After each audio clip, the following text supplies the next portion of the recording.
I want you to imagine for a second that someone told you that you don't count, that where you come from is a lie. Your heritage, it's something fabricated, your roots dismissed. Even if everyone on the planet knows your story because it's the oldest book around and it's studied and beloved by billions. Now think about how it would feel if hordes of mobs were telling you that you're a thief, that you stole the land you came from, that you were the oppressor, that you were the colonist.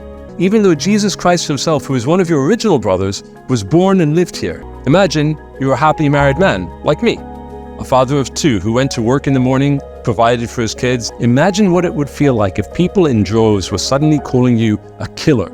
Now, think about how you would feel if your neighbors were educated to hate you, claiming your country wasn't even there, and instead placed what they wanted as a country there instead of it, and over the course of years allowed their children to be brainwashed by this hatred, growing up hoping to stab you, throw rockets at you, don suicide vests to blow you up, shoot at you, and that the hatred was shared past your immediate neighbors to other like-minded people living in the civilized world in your cities and your towns everywhere. And whenever you'd hit back against your neighbors' heinous attempts to murder you, your legitimacy would be called into question for defending yourself.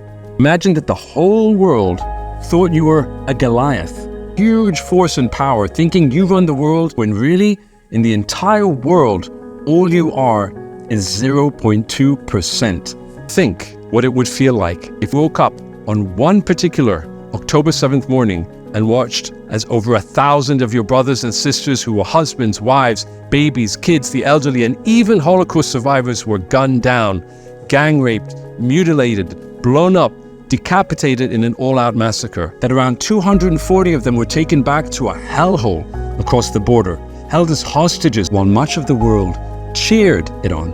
And all this time in the aftermath, as your army was trying to target where the terror was coming from and trying to get your hostages back, rockets continued to rain down on your country on a daily basis. I want you to stop and think about what that would feel like for you, because then you'd feel like a Jew, like I feel, like so many of us feel.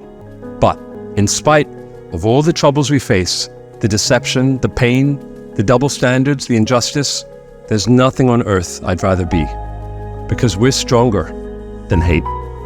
We believe in light.